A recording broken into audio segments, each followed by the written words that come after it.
Привет всем! Сегодня поговорим не просто о бесполезных тестах видеокарт, которых уже сотни, а копнем поглубже и раскроем самый масштабный заговор за последние годы в мире электроники. Цель этого видео – инициировать увольнение не абы кого, а генерального директора Лизы Су, которую я обвиняю в умышленном промышленном саботаже графического подразделения AMD, а также провести внутреннее расследование с целью выявления всех причастных к этому, если оно, конечно, состоится.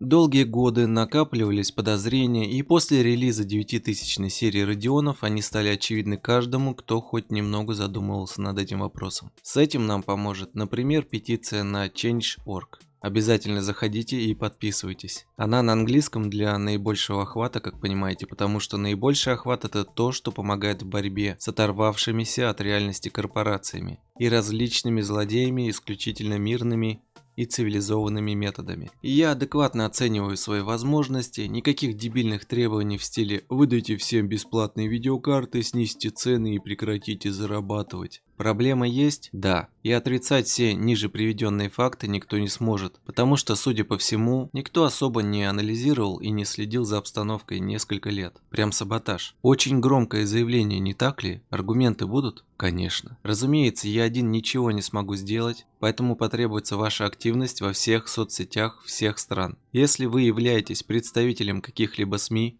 или тоже занимаетесь техноблогерством, пожалуйста, используйте эту информацию, добавляйте свою и не обязательно ссылаться конкретно на меня, так как никаким авторитетом я не обладаю. Не буду лукавить, мне тоже хотелось бы стать крутым и популярным, набрать кучу просмотров и тому подобное, но первоочередная задача в другом – остановить неконтролируемый рост влияния зеленой конторы, которая раньше была фактически монополистом, а в последние годы лишь увеличила свою долю на рынке видеокарт. Как известно, не так важно, что вы предпочитаете, Nvidia или AMD. В плюсе окажутся сторонники обоих лагерей. Как любят говорить многие обзорщики, хорошо, когда есть конкурент и AMD что-то выпускает, потому что это заставляет делать цены ниже на GeForce, которые мы так горячо любим. А какие-нибудь терпилы пусть покупают и поддерживают AMD, чтобы нам было хорошо. И много вы сэкономили, хочется задаться вопросом. Цены на 5090 доходили до $4500.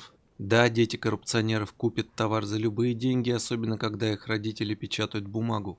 Нытики и эгоисты с ДТФ могут и дальше скулить, что это норма, рыночек порешал и прочие фразы для опущенных. Остальным же пора отказаться от этой эгоистичной позиции, друзья. Ваша пассивность уже привела к 2-3-кратному росту цен на видеокарты за последние годы. Не надо ссылаться исключительно на инфляцию, ситуация только продолжит ухудшаться. Скидывать всех собак на одного человека может показаться глупым, потому что решение принимает совет директоров и прочее, но крайнего нам нужно обязательно найти. Во-первых, так удобнее. Во-вторых, даже если из этой затеи ничего не выйдет, сигнал дойдет до так называемого центра принятия решений, и ему придется как-то отвечать. Конечно же, врать и придумывать новые отговорки, но, по крайней мере, их безграничному комфорту будет нанесен некоторый ущерб. Повторюсь, успех будет зависеть от максимальной огласки заполнения информационного поля. Поэтому, если мы хотим добиться каких-то изменений, буквально каждый, посмотревший видео, должен внести свой вклад. Никаких баррикад и митингов не требуется. У нас все культурно и по уму. Давайте по порядку разберем каждый тезис, подтверждающий мои слова о том, что видеокарты AMD продолжают терять рынок. Я, честно говоря, устал бороться с ветряными мельницами и больше напоминаю какого-то поехавшего самурая, государство которого уже проиграло и захвачено врагами, а он продолжает что-то попукивать, вечерами раздавая листовки о том, что борьба не окончена. Примерно та же история, когда на Windows Phone положила болт даже Microsoft. Я еще несколько лет сидел на Nokia и надеялся, что что-то произойдет, и операционку окончательно не уничтожат ее создатели. Но бездействие и надежды, что кто-то сделает что-нибудь, как известно, не даст никаких изменений. Никто, кроме нас, ничего не изменит. Поэтому в этом вопросе нужно поставить точку или двоеточие, как уж получится. Первое — это цены. Как бы различные новостные порталы типа XBT не выписывали статей про видеокарты Radeon набирают популярность, вот в Германии их все быстро скупают. Эти заявления являются несостоятельными, притянутыми за уши и в целом хотят выдавать желаемое за действительное. Продажи каких-то партий карт в малых объемах на примере одного магазина даже в Германии не являются показателями популярности на фоне уже хотя бы рынка всей Европы. Плюс в Германии статистически всегда были более высокие продажи красных карт. А самое главное, цены на AMD не являются конкурентоспособными, скорее всего, ни в одной из стран мира, на постоянной основе. И то, что в Японии за какой-то промежуток скупили также небольшую партию радионов, на общую статистику не влияет. На примере тех же последних двух 9060 XT и двух 9070 они аккуратно подстроены под карты Nvidia. И разумеется, даже самый ярый фанат радионов не побежит менять свою карту на новую. Потому что, а зачем? 9060 XT на 16 по моим недавним тестам выступает на уровне 5060 8-гиговых и зачастую даже в разрешениях Quad или 4К, а стоит заметно дороже. Я бы сказал даже на целую треть. 8-гиговые же версии чаще дороже 5060. 9070 обычная, как вы увидите в тестах, показывает себя уверенно на фоне 5070. Но если взять российские цены для примера, самая низкая на Radeon была в пределах 53-54 тысяч рублей, в то время как на 5070 имелись варианты от 44 до 53. XT-версия заведомо дороже и сейчас достигает 74-76 тысяч. Короче, полный бред. Ритейлеры завышают цены на красные карты. Ну подумайте логически, я об этом говорил в прошлом видео с тестами 50 серии. Зачем он это будет делать на непопулярный товар? Чтобы что? Подороже его продать? А зачем, если ты можешь заказать партию 5060 или 5070 и продать их в разы быстрее? Следовательно, что? Правильно, цены на Radeon изначально выше на этапе уже заказа с заводов. Или где-то там. У AMD выше издержки, объемы продаж в разы меньше, следовательно, при оптовых заказах они получают меньше скидки от условной TSMC. Допустим. Но давайте-ка вспомним заявление представителей AMD о том, что модульная компоновка видеокарт, как у процессоров, значительно снижает затраты на производство. И эту модульность ввели несколько лет назад, но карты дешевле что-то не стали. Вдобавок напомню, 90 серия Radeon'ов по-прежнему оснащена обычной GDDR6 памятью, в то время как Nvidia в 50 серии ставит седьмую, кроме 5050. То есть отрицать факт того, что седьмая будет явно заметно дороже шестой, бессмысленно. А если цены приблизительно равны, подробности мы, конечно, не узнаем и ориентируемся на конечном результате. Тогда зачем ставить шестую? Если кто-то заявит про дефицит седьмой памяти, то я напомню, что это Nvidia производит карт больше, а не наоборот. Следовательно, заказчику поменьше она все равно доставалась бы. В итоге получается, что AMD по всем пунктам экономит при производстве, но цены все равно дороже. А если на каком-то из этапов злые руки Nvidia сговариваются с поставщиками о завышении цен на нее, то AMD устраивает этот факт. Ведь это не маленькая инди-студия из Кипра, а такой же гигант, который имеет свой штат разведчиков, юристов и прочих лиц, которым достаточно просто заявить или обнародовать какие-либо данные об угнетении, нечестной конкуренции и тому подобное, чтобы поднять скандал. Ведь любая компания преследует цель получения прибыли, и если кто-то ей как-нибудь мешает, она должна была за несколько лет принять хоть какие-то меры. Но этого не происходит. Почему же? Вообще-то можно было начать с того, что Дженсен Хуанг и Лиза Су являются родственниками. Не просто какими-то выходцами из Китая, а именно родственниками, что в условиях конкурирующих компаний должно являться нонсенсом. Как бы ни был кто-то талантлив, но подобное положение вещей не может являться приемлемым для того же условного совета директоров. Либо как минимум на него будет направлено пристальное внимание, и малейший подыгрыш в сторону конкурента можно было бы рассматривать как саботаж. Напомню вдобавок, что обе компании не китайские, а американские, и обе являются монополистами. То есть, когда типа у руля настолько влиятельных организаций оказываются иностранцы, еще и родственники, на это должно обратить внимание уже и само правительство США, ведь это является вопросом национальной безопасности, без преувеличения.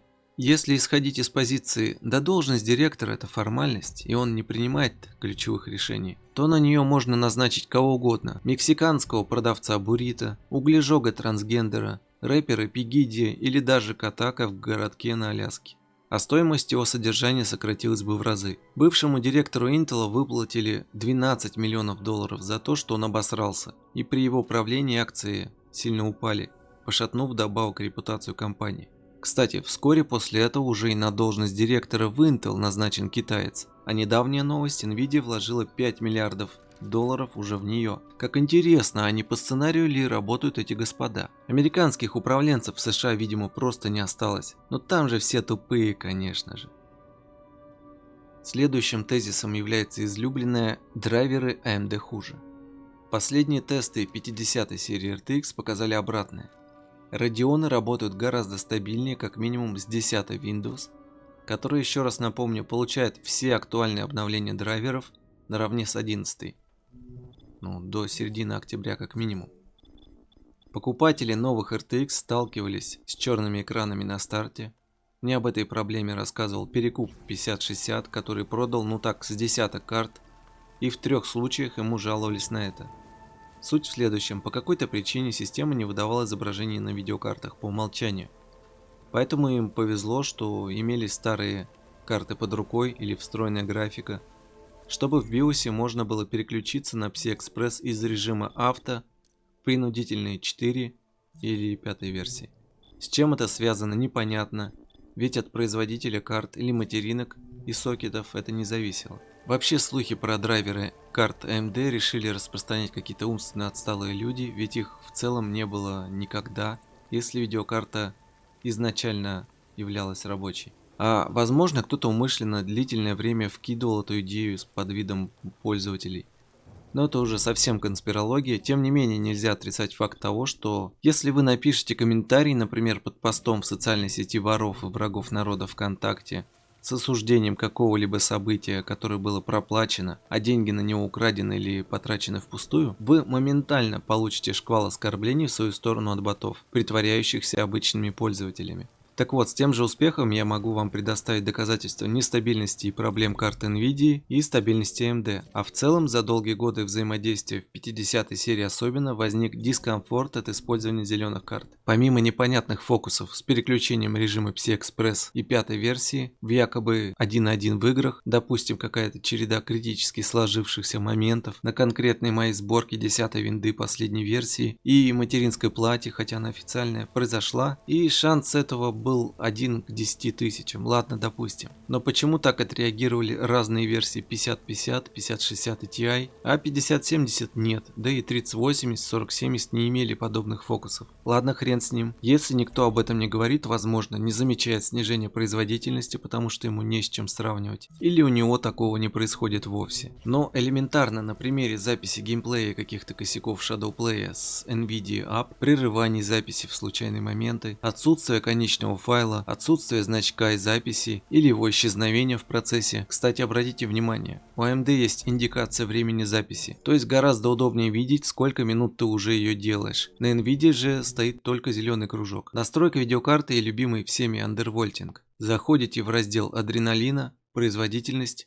настройка и крутите ползунок на свое усмотрение. Если во время нагрузки вылетела ошибка, ничего страшного, находите наиболее стабильные показатели, подстраивая карту под себя. Разгон, тишина и тому подобное. Функционал и удобство в разы лучше, чем на той же NVIDIA. К слову сказать, вы видите показатели прошитой RX 9070. Несмотря на увеличение энергопотребления на более чем 100 Вт, температуры карты остались чудесным образом в тех же пределах, что и были, а кулеры карты лишь незначительно нарастили обороты. В стоке она и вовсе бесшумная, то есть ни о какой печи говорить не приходится. Это, конечно, в первую очередь заслуга Asus, карта которой за долгие годы у меня наконец-то появилась на руках. Вы, возможно, помните, какой ад царил на версиях Strix с Vega 56 и TUF M5 700 XT. Тут же серия Prime считается самой бюджетной, и у нее 2 версии BIOS, кстати. Нет ощущения какой-то жесткой экономии ни по дизайну, ни по охлаждению. Еще и по ценам у нас она оказалась самой низкой. Вот так бы всегда, но цены на карты AMD, как уже обсуждались, в большинстве случаев не являются хоть немного конкурентоспособными на постоянной основе. И самое главное, софт пишется под работу скуда. То есть зеленые карты и большая часть различных алгоритмов, в тех же нейронках, например, либо не работает с радионами в принципе, либо плохо работает с костылями. А между прочим, аналоги CUDA уже давно существуют. Та же ZLUDA, автор которой Анджей Яник. По сути дела, занимался этим просто по приколу, еще и с разрешения AMD. И проект сейчас, судя по всему, отправлен в свободное плавание, а без поддержки и улучшения его эффективность, разумеется, очень быстро станет нулевой. То есть в критически важной сфере софта руководство AMD умышленно кладет болт, хотя должно было наоборот всячески поддерживать энтузиастов, которые выполняли работу вместо них, и даже не имеет отдела по развитию и продвижению алгоритмов, судя по всему. Здесь заключается главная проблема. Какой бы мощной ни была карта Radeon, без адаптации с софтом она автоматически не представляет интереса ни для продвинутых пользователей, ни для крупных компаний. Игровое направление сегодня это только малая часть доходов, даже для Nvidia. Карты AMD слабее.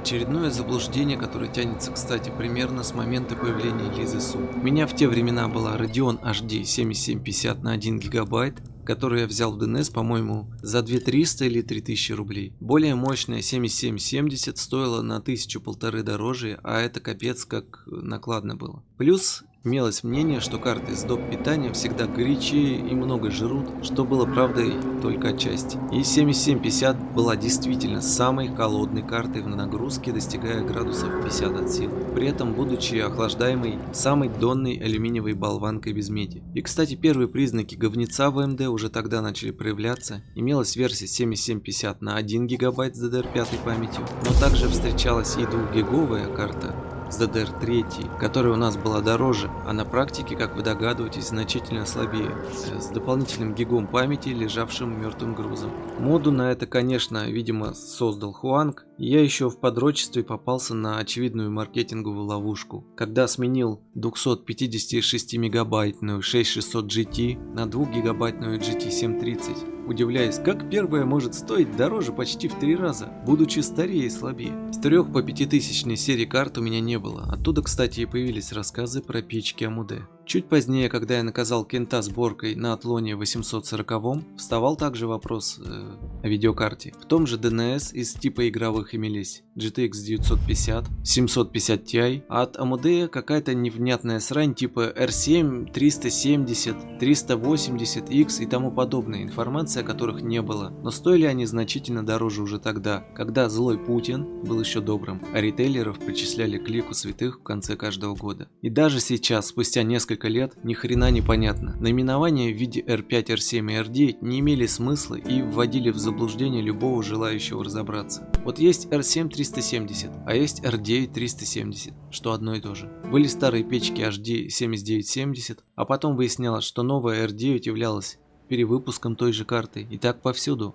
Невнятная политика продвижения графического подразделения AMD почему-то не вызывала ни у кого вопросов. Кстати, методикой перемаркировки и обрезания видеокарт и процессоров AMD начала заниматься с 12-х годов, когда выпускались FM2+.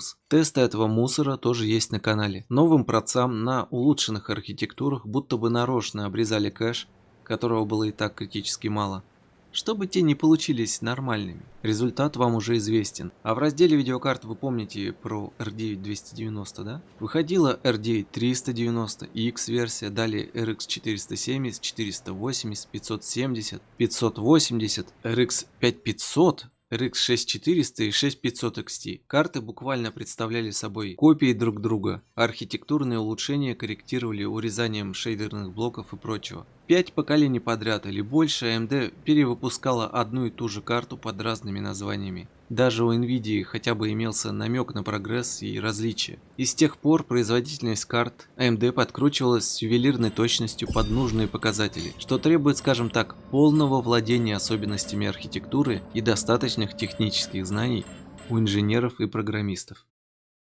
Ну и от субъективных аргументов, может, я все это напридумывал, притянул за уши и так далее. Что делала AMD во время выхода первых RTX с поддержкой лучевой дресни, которые в целом были восприняты весьма прохладно, но являлись стратегически ключевой для Nvidia? 18 год. От Radeon'ов уже не предлагаются даже Веги, которые сняты с продаж. И кроме RTX в магазинах в принципе ничего не было. Появляется RX 590, разогнанное в усмерть пятое переиздание R9 290, которое снова стало печкой, и каким-то конкурентом могло являться разве что самый младший 1650 Super. То есть Лиза Су сделала в нужное время крайне приятный жест своему дяде, не составляя конкуренции вообще никакими видеокартами. Но не могло тогда AMD делать мощные карты, разучилась, бывает. Кстати, Vega единственные игровые карты на потребительском рынке с HBM памятью, не считая R9 Nano, которая тоже AMD-шная. К вопросу о том, что она всегда отстающая компания, которая может только копировать с задержкой. И знаете что?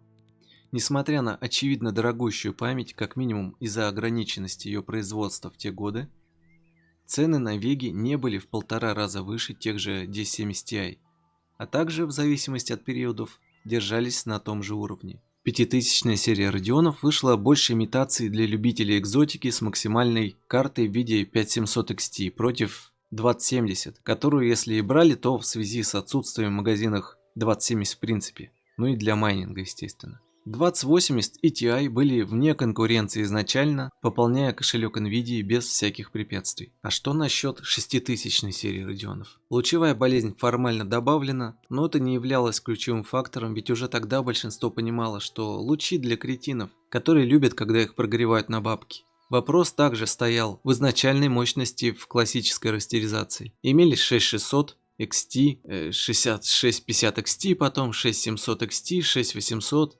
XT 6900 XT, затем перевыпуск и вбросы GRE версий, чтобы впарить АМДшникам те же самые 6700 на 10 и 6700 XT в 1,5 раза дороже, чем были оригиналы. Хотя серия получилась вполне производительной, цены и позиционирование на них в очередной раз были невнятными, AMD откровенно не хотела их продавать, позже выпустив 6400 и 6500 XT, очередную перемаркировку RX 470 и 480, но с отключенной записью релайва, еще и 4 линиями PCI-Express, что делало их непривлекательными не только на фоне уже изрядно устаревшей 1650, но и той же 5500 XT, которая местами оказывалась чуть быстрее. То есть и в самом бюджетном сегменте Лиза Су никак не мешала своему дяде продавать старье, наценившееся после очередной волны майнинга в 2 раза, и обратно так и не вернувшееся. Нас незаметно поставили перед фактом того, что 1650, которая стоила от 8000 рублей на старте, стала стоить 15 или дороже, и на курс рубля ссылаться тут можно разве что частично. Вместо нее, кстати, еще вываливали 16.30. Тоже там от конских денег каких-то 13, 15 до 20 тысяч доходило. Далее вышла 7000 серия и снова с ценами фактически наравне с 40 серией Nvidia. 7900 XTX как флагман вполне могла конкурировать с 4080 в играх. Но при 120 тысячах за обе карты 9 из 10 потенциальных покупателей выберут GeForce. Это, по-моему, очевидно каждому. Даже бесполезному штату аналитиков, проедающих бюджеты компании. С флагманами ладно, при таких ценах AMD не может соперничать. Допускаем этот вариант. Но что по картам младше? Была еще XT-версия, которая также оказалась никому не нужна, потому что ее позиционирование оставалось никем не понятым. Возможно, в этом и крылся план. 7800 XT снова оказалась перемаркировкой 6800 XT. Прирост от архитектуры имелся бы заметный, но Лиза Су в очередной раз использовала оснащение обычной 6800. Поэтому при сравнении с 6800 XT новинка практически не отличалась. При сравнении с 4070, 7800 XT выглядела уверенно вполне, обходя ее в играх в среднем на 20% обычно. И небольшой промежуток времени являлась отличным выбором для уверенного квад-разрешения. Но далее вышла 4070 Super, и в ответ на это AMD, как обычно, ничего не сделала. Выкатила 7900 GRE, урезав потенциально отличную карту до уровня 6900 и 7800 XT, сделав еще и сильно дороже. Любая компания, заинтересованная в продажах, снижает цену на условный, устаревший товар, чтобы распродать его. По крайней мере до тех пор, пока не выпустит новую серию. Но доктор Лиза продолжала имитировать конкуренцию в который раз. И сейчас остатки 7800 XT за ту же цену не нужны даже заядлым AMD-шникам. А 7700 XT вышла и вовсе какой-то неудачной шуткой. По всем тестам она уступала даже прошлой 6800 и хорошо выглядела только на фоне 4060 Ti, которая всегда была дешевле и в пересчете FPS на рубль или доллар являлась даже выгоднее красной карты, что доходило до какого-то абсурда. Еще были RX 7600, имевшие практически ту же цену и производительность, что 4060, соответственно и в младшем сегменте карты AMD не составляли конкуренции. Напрашивается логичный вывод. Ну если и здесь Radeon типа не могут ничего предложить, что остается? Правильно, карта еще младше, условная 7500 и или XT версия, которая бы конкурировала только с убогими 3050. Хуанг настолько не ощущал давления, что после 3050 на 8 выпустил 3050 на 6, что являлось скорее переделкой 1660 обычной, чем облегченной 3050. В очередной раз не понеся никакого наказания в виде штрафа или удара по репутации. Разница уже без упора в видеопамять составляла в играх огромные 30%, а с упором в нее доходило до 50-60% и более. 7500 XT на 8 в пределах 15-20 тысяч рублей в пересчете на другую валюту в тот момент мгновенно стала бы хитом продаж в любой стране мира. Но Лиза Су упорно не желала продвигать красные карты, поэтому ни в одной из ценовых категорий в итоге не конкурировала. И наконец вышла 9000-я серия Радионов, на которую многие возлагали надежды, в том числе и я. Но я уже подозревал подвох, и это стало последней каплей. Любой обезьяне понятно, что если компания заинтересована в продажах, нужно принимать какие-то меры. А тут еще Хуанг, помелькав блестящей курткой, заявил про равенство 50-70-40-90, умышленно введя всех в заблуждение, что по законам США вроде как является откровенным актом мошенничества, потому что даже с 4-кратной генерацией кадров паре игр управление и ощущения у всех пользователей были резко негативными. Опять скандалы про горящие коннекторы в СМИ, заявление покупателей 5090 о выходе их карт из строя. Напомню, что стоимость карт отличалась от якобы рекомендованной в 2-3 и даже в 4 раза. Волшебным образом пропала регулировка цен. Если та же Apple более или менее отвечает за свои слова, вне зависимости от спроса, они могут соответствовать рекомендованным. Даже в России они завышены только процентов на 20, с учетом всяких серых импортов и дополнительных цепочек перекупщиков, которые тоже хотят хорошо заработать. Но Nvidia почему-то позволяет себе говорить о 1000 и 1500 долларов,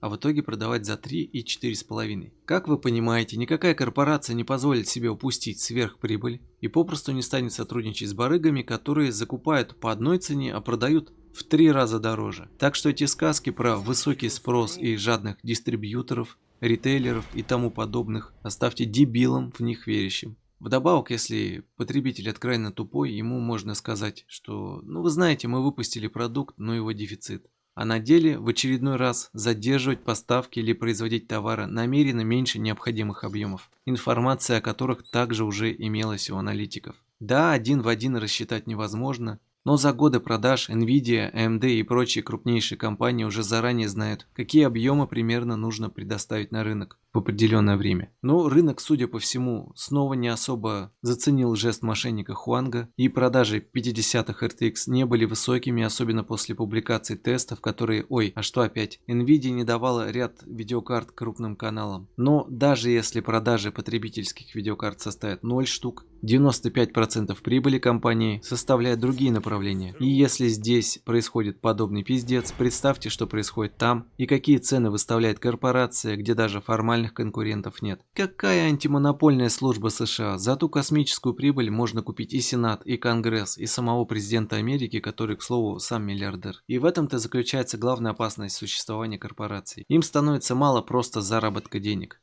Они начинают влиять на все, как понимаете, исключительно негативно. Та же Дюпон, буквально вырастившее поколение людей с уродствами, отравлявшая несколько десятков лет тысячи семей и сотрудников кислотой С8 в составе тефлона, вряд ли обладала подобной массой денег, но все равно вышла абсолютно сухой из воды, обойдясь компенсациями для самых упорных, ну и наиболее живучих. Кстати, аналогичная история была с Монсантой, которая тоже вполне по кайфу себя ощущает и по сей день. Как известно, если о проблеме не говорить, то ее будто бы и не будет. А теперь представьте, на что может пойти Nvidia, обладая в разы большей массой денег. Кстати, вот вам страшилка перед сном. Что если какой-то материал в компоненте видеокарты является потенциально опасным или ядовитым для человека при долгом воздействии? В текстолите, конденсаторах и прочих детальках при нагреве до определенных температур выделяются какие-нибудь ядовитые пары или электромагнитное излучение. Думаете, комиссия по безопасности, всякие вшивые эксперты скажут: Решительное «нет», если вред чего-либо проявляется не сразу, а спустя несколько лет. Да их и после разоблачения никто не отправит в Гуантанамо, не отругает даже просто в интернете. Но я отвлекся, вернемся к старту продаж 5000-х RTX, который стал за последние годы одним из худших для Nvidia. Что в близкой критической ситуации, ну на самом деле ни разу не критической, но хотя бы формально, для компании дяди сделала Лиза Су. Как обычно, ничего. Ой, я соврал. Лиза Су приняла меры, отказалась от флагманских моделей, чтобы не мешать продажам не только 5090, но и 5080. А кто-то из представителей AMD заявил, что компания намерена, цитата, захватить рынок видеокарт среднего сегмента за счет агрессивных цен. Ну чё, как мы поплавали? Если цена на 9070, которая всегда заведомо выше 5070, является агрессивной, то, пожалуйста, наденьте маску клоуна обратно и больше не снимайте. Кстати, презентация 9000-х серий Radeon'ов также имелась. Если кратко, то там несколько скуфов 30 минут рассказывали нюансы новой серии видеокарт. Простым геймерам, которые в этом не разбираются, и это также было сделано умышленно. Взрослые люди или школьники, особенно американские, уже привыкли к шоу, и получив вот это, публика традиционно сделала выводы. Очередная беспонтовая презентация беспонтовых карт от AMD, которые, как обычно, ничего не могут. Не то что Хуанг, который постоянно выпрыгивает на сцену. То вылезает из печи сам, то вытаскивает оттуда видеокарту. Даже технически подкованным пользователям презентация новых Radeon'ов была неинтересна. Нахера мне ваши всратые истории про распараллеливание потоков, нанометры, кэш-блоки? Если вы в итоге снова подрезали оснащение 9070 и XT точно так же, как было в Vega 56 и 64. Скажите еще раз про AMD не может. Настолько ювелирно подкручивать количество блоков и шейдеров, чтобы карта выдавала нужную производительность, надо быть профессионалами высшего уровня. А теперь сравните оснащение 7900 XTX, 9070 и XT версии. Предыдущий флагман имеет обвеса на голову больше новинок и даже кэша побольше. Но быстрее них местами на сколько? 10, ну 15-20%. Представили уже потенциал 9080 XT, которая снова стала бы хитом, поэтому Лиза Су от нее отказалась. Додики, живущие в мире облачков и розового очка, оправдывают эти действия в очередной раз как AMD тактически решила выждать и посмотреть, что представит Nvidia, чтобы подготовить достойный ответ. На практике в очередной раз глава AMD дает возможность Nvidia беспрепятственно продавать даже заведомо плохие продукты, такие как RTX 5050 и 5060 Ti на 16 гигабайт. Что важно, не мешая им на старте и не предоставляя никаких альтернатив потенциальным потребителям. Как известно, некоторые люди покупают новое поколение видеокарт сразу, как только те выходят, и в ближайшие несколько лет не интересуются этим вопросом. То есть даже если через месяц после старта продаж Nvidia AMD выведет дичайше мощные и недорогие видеокарты, мощнее аналога на 20-30% и даже чуть дешевле, эта категория платежеспособных людей, подчеркну, отпадает, потому что карты у них уже есть. Так что теперь следующее окно появится минимум к следующему поколению, чтобы кого-то из них попробовать переманить к себе. Как говорится, хороша ложка к обеду, а обеду из Индии ложка не помешает. Да даже сейчас, хочешь ты Nvidia, не хочешь, тебе нужна новая недорогая видеокарта, а кроме 3050 и 5050 нет даже намека на выбор. Если мы не поднимем достаточно шума, его не появится. Есть, кстати, мнение, что AMD физически не может создать достаточно большой массы видеокарт, потому что она также производит процессоры, которые для нее в приоритете. Допустим, в таком случае она может сконцентрироваться хотя бы на 3 условных картах разных ценовых категорий. Конечно, кристаллов на все не хватит, допустим. А для чего выпускаются дебильные версии 9070 GRE на 12, сообщают о возможном выходе GRE на 16, как эксклюзива для Китая. Что вообще за понятие эксклюзивности? Типа у нас скопилось некоторое количество мусора при производстве, давайте сольем его китайцам. Китай не Индия, и понос коричневого цвета, налитый в лист городской столовой на полу, он есть не будет. Тем более нейронки адаптированы под Nvidia, так что карты AMD, включая опилки, в Китае тоже не нужны. и объем видеопамяти значения не имеет. А в конце сентября знаете, что сделала доктор Лиза? Анонсировала Radeon 7700 с 16 гигами памяти для OEM сборок, который слабее 12-гиговой, устаревшей как бы 7700 XT и представляет из себя очередную никому не нужную карту. Ноутбучный рынок видеокарт AMD тем временем отдала просто так, перестав в принципе что-то предлагать. Хотя 6600, 6700M были вполне неплохими моделями и точно пользовались как минимум интересом из-за своей редкости. Что получается, кристаллов на производстве для нужных чипов не хватает, но на всякое говно его хватает. То есть и здесь нестыковочка. В итоге доля карт AMD на рынке снизилась еще сильнее, достигнув минимума. А это означает, что разработчики ПО и игр будут меньше заинтересованы оптимизировать и разрабатывать софт под красные карты. Думаю, всем очевидно. И тогда уже не имеет смысла какая-то потенциальная мощность будущих Radeonов. Ведь чем чужероднее будет задача для видеокарты, тем больше усилий ей придется прилагать для достижения нужных показателей. То есть понадобится больше шейдерных, текстурных, растровых и так далее блоков, что по идее повлияет на стоимость при производстве. Хотя мы не знаем наверняка, сколько в реальности стоит добавить условных 3000 шейдеров в видеокарту. Высока вероятность того, что нас снова наебывают, и разница выйдет в формальные 5-10 баксов при оплате счетов за свет при производстве. Что касаемо сегодняшней героини фоновых тестов RX 9070. Можно смело сказать, что она пришла на замену 7800 XT как карта для уверенного квад разрешения на ультрах или 4К при адекватном подходе к настройкам. Но системные требования не перестают бесконечно расти, и теперь в ее роли может быть 9070. Температуры памяти вы видели на экране, и они даже с XT-биосом не превышали 80 градусов, насколько я помню. В то время как все получившие карты на тесты имели 92-95 градусов, вне зависимости от производителя памяти и вендоров. И у меня снова закрались подозрения, что это был еще один как будто случайный финальный штрих в пользу отказа потенциального покупателя от подобных видеокарт, с целью укоренения и подтверждения мысли об AMD печке. Что бы там ни заявляли производители памяти, 92-95 градусов, пользуйтесь этим говном сами и кормите им своих. Ну вы поняли. Да, первые партии могут выйти не всегда идеальными, но память GDDR6 на рынке уже хрен знаешь сколько лет. Со времен 5700 XT вообще-то 6 лет. И за это время испытать трудности или перегрев с наращиванием частоты с 1750 до 2500 не верится вот совсем никак. С другой стороны складывается ощущение, будто эту память 2019 года взяли со складов, во время волны майнинга нам, напомню, врали, что память закончилась, объясняя дефицит. Разогнали на 800 МГц, и это хотя бы могло объяснять ее повышенный нагрев.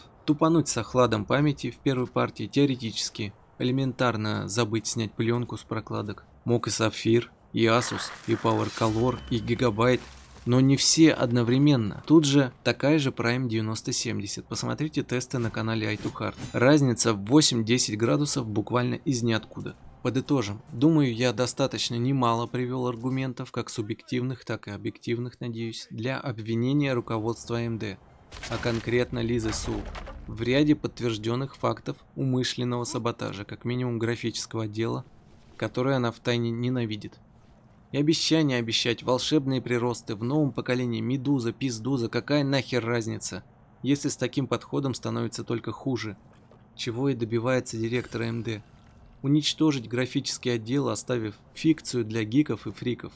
Чтобы Хуанг ставил в следующий раз рекомендуемую цену еще выше, и от балды все равно купят.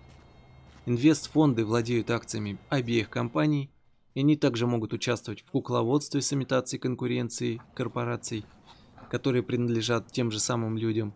Но в это лезть мы не будем, не разбираясь в сортах жуликов и спекулянтов. Ведь, как сказала какая-то шмара миллиардеру Маску, который радостно проглотил унижение: «Твое дело давать старлинки и завалить ебало». На сегодня все. Еще раз, дамы и господа, активно форсим тему саботажа Лизы Су и ее увольнения с поста, если хотим приобретать видеокарты по более адекватным ценам и в принципе иметь выбор. Если все пойдет по плану, мы можем дождаться в скором времени и экстренного выхода 9080 XT, например, и мороженого всем раздадут, и в кино маму сводят. Я не питаю никаких иллюзий по поводу того, что кто-то там прислушается И это растопит его сердечко, ни хера подобного. Им плевать на все, пока идут бабки. В данном случае бабки уходят, и это вызывает массу подозрений. А любой конторе нужно поддерживать добренькое лицо в инфополе и перед инвесторами. Поэтому в случае нашего успеха им придется шевелиться и, возможно, придумать новые способы обмана. Но проигнорировать такое обвинение будет просто нельзя. Репостим, комментируем, создаем темы на всех форумах, подписываем петицию, до каких только дотянутся руки, набираем массу и тому подобное. В наших силах изменить что-нибудь, а чем больше народу, тем сильнее отклик. Услышимся.